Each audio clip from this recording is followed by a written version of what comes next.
Ignition sequence starts. 6, 5, 4, 3, 2, 1, 0.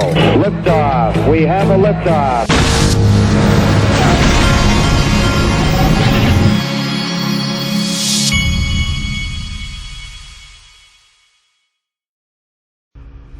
Hey everybody, this is the Digital Asset Investor, and this is one of those videos where I've done a few in the past, but this is one of those videos where you might go, or you might not. You might think oh, that's just a wild and crazy conspiracy theory, and which it is, I guess. That's fine.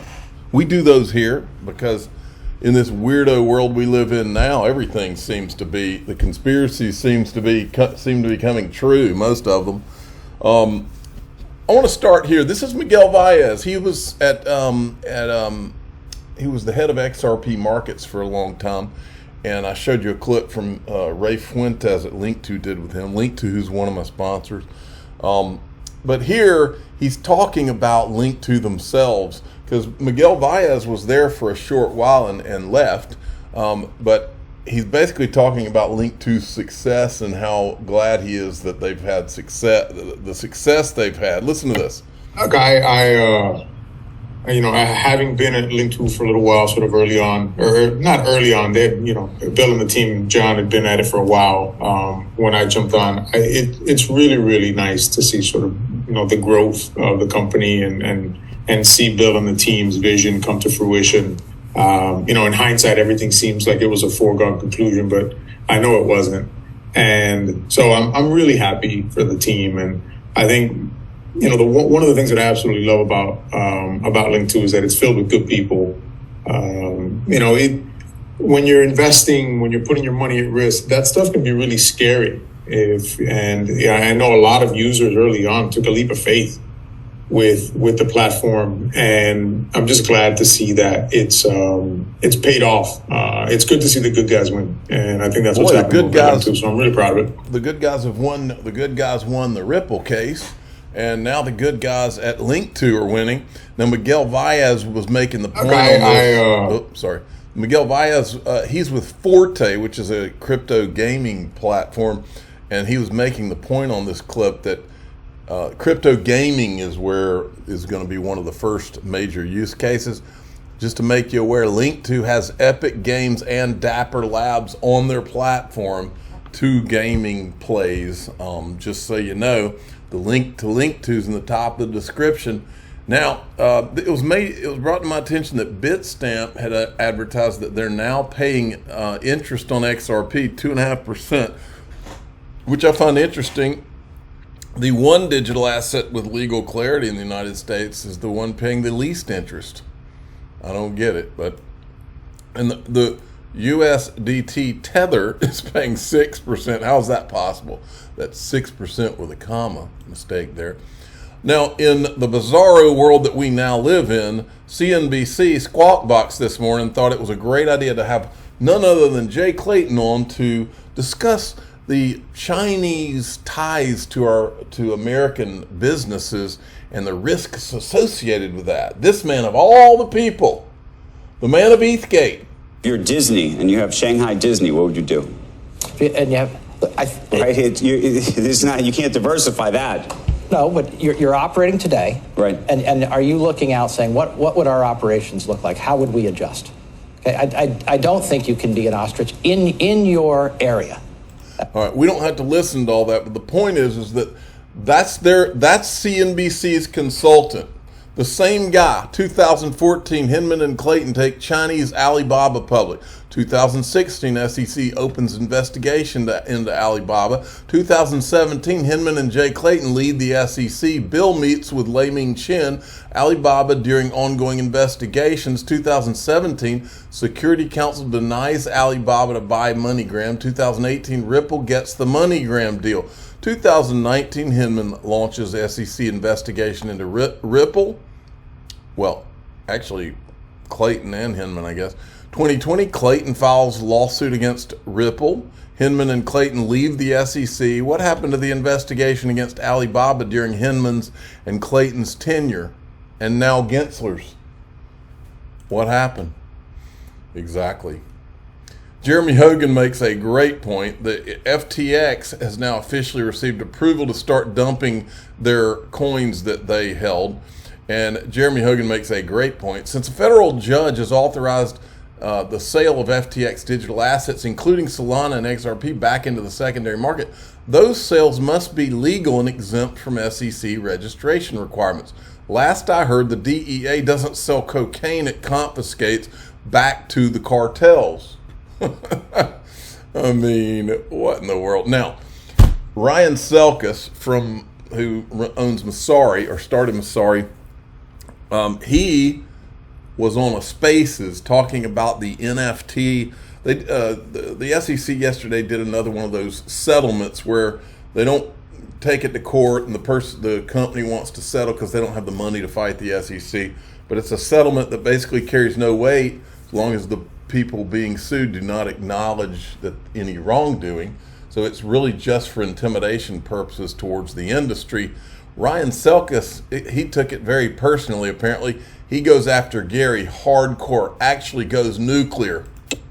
Like, Gensler's just a liar, right? I've been on this for 2 years. He's just, there's no other way to say it. He's corrupt and he's a liar. It's not that he's making bad decisions. The SEC should go after scammers. They should go after bad actors. And you know what? That's already against the law. You don't need new laws to punish fraud. It's already against the law, but you know what? Gensler, if you want to do your job and be a hero, why don't you catch Voyager, Celsius, Genesis, FTX, instead of hosting them in your office because they're political donors, and do your fucking job instead of just going after celebrities, right? That's why people can't stand him. It's not that he's mean or that, oh, we're trying to leverage regulatory arbitrage. It's that he is corrupt, he is dishonest, and he is completely captured by an anti-crypto senator who has outsized influence in this administration, and Elizabeth Warren. That's just a reality. So, I think people get uncomfortable talking about politics in general, and I've certainly opened up myself to some criticism and been a little bit of a lightning rod. But some of these statements that I've made the last 2 years are aging well, unfortunately. And I think most people generally are of the same opinion that, if there's not a changing of the guard in this administration, move offshore. Like, it's over in the U.S. All right. And then now today I found this clip. This is Peter Roseberg. He's the carbon markets product lead at Ripple.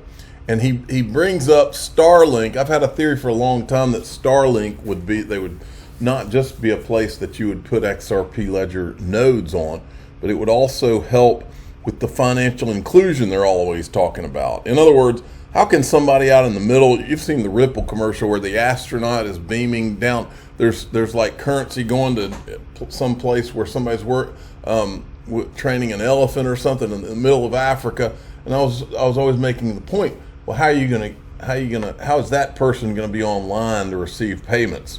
Well, my theory's always been that somehow Starlink was involved with all this, and Elon Musk. I'm gonna carry that point a little further home here in the next couple of minutes. But this is a clip where the guy that runs the carbon markets at Ripple, he brings up Starlink, just kind of sorta. At Centigrade in particular, we're really thinking about a lot of the other places in conjunction with Ripple also thinking about this, which is there's other things that need to be figured out, and the blockchain is starting to be a great solution for the developing world to do that. So you also have to prove that you've got the title for the land. You also have to prove that you've distributed payments effectively to the indigenous community. You have to show that there's been involvement and participation. And there's so many interesting Web3 models that are coming out that are solving those problems. So I think it's not just getting the stuff on chain. And yes, there are accessibility problems with, how do you connect to the internet? Some places the only place you can do is with a Starlink, and how many people have a Starlink wandering around in the forest, right? But all of those things are providing this distributed infrastructure. Actually, my dentist was telling me, we call him on the program Dr. Al. He is the official dentist of the Digital Asset Investor channel. He was telling me he had Starlink the other day. I've been making fun of him for years for not having good internet at his home. Really makes it much more effective and being. But anyway, he brought up Starlink. Then this morning I saw this. Okay, and I'm gonna bring it home. Breaking Israeli prime. Notice in all this BRICS talk, who have we not seen? We haven't seen Israel. And Israel's like JP Morgan and Goldman Sachs. My father, the official father of the Digital Asset Investor channel, he always told me, nothing happens in finance without JP Morgan and Goldman Sachs. Well, nothing happens in world power without Israel. But they've been kind of missing in this whole thing. And if you remember, at the end of the Trump administration, there was a deal. The Abraham Accords was cut. Jared Kushner was involved. Now watch what I'm going to show you. So, breaking: Israel Prime Minister Benjamin Netanyahu to fly to the heart of Silicon Valley to meet with ex-owner Elon Musk on Monday after, and this is some political thing. I'm not even addressing that part of things. But he's flying this organization tried to say that Elon Musk was anti-Semitic or something like that. So Netanyahu is flying to meet with Elon Musk, I guess, to prove, no, he's not anti-Semitic, or like a PR thing. Well, how's that relevant to what I'm talking about? Well, let's go back. Remember, Ken Kurson was on Ripple's board. Jared Kushner was his best friend, owned the New York Observer, okay? Ken Kurson was also best friends with Jared's dad, okay? Watch this. Listen to this. Now, I put this out on August 23rd. PetroDollar, Israel, Netanyahu, Kushner, Kurson, Ripple, XRP. No coincidences when Netanyahu slept at the Kushner's media tales of Trump's Jewish confidants. Watch this. Okay, there it is. Netanyahu has long been a friend of the Kushners, and particularly Jared's dad, Charles Kushner, a major donor to pro-Israel Jewish causes. One time, Canton reports, she doesn't specify when. Jared gave up his bed and moved to the basement so Netanyahu could spend the night.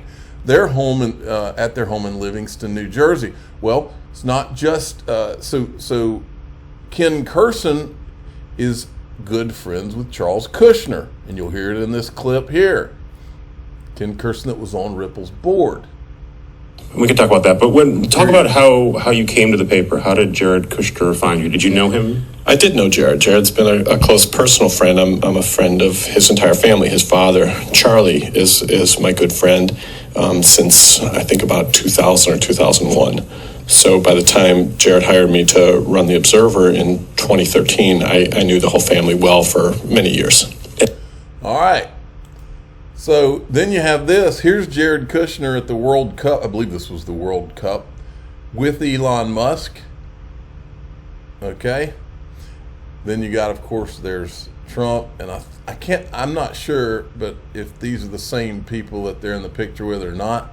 But it just reminds me of that when they had the peace thing. But to me, so now you got Netanyahu going to meet with Elon Musk, and we've connected all of them.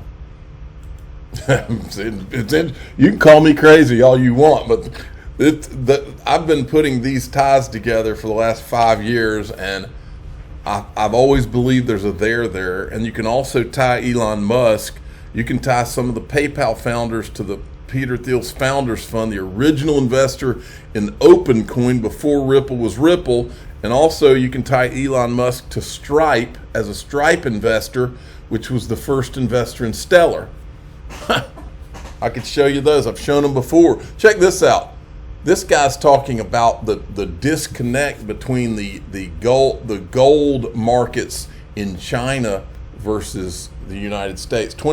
Here's the prices for gold and silver. Price open on the Shanghai this morning. Price discovery is shifting east. Shanghai X is physical market, no paper contracts, more important home of gold.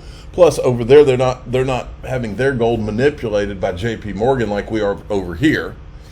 No paper contracts, more importantly home of gold, convertible PetroYuan contract, which is already trading Russian oil, into which Saudi Arabia, Iran, and the UAE are soon switching. This contract allows the BRICS to buy oil using yuan and seller to take gold home for trade settlement instead of PetroDollar.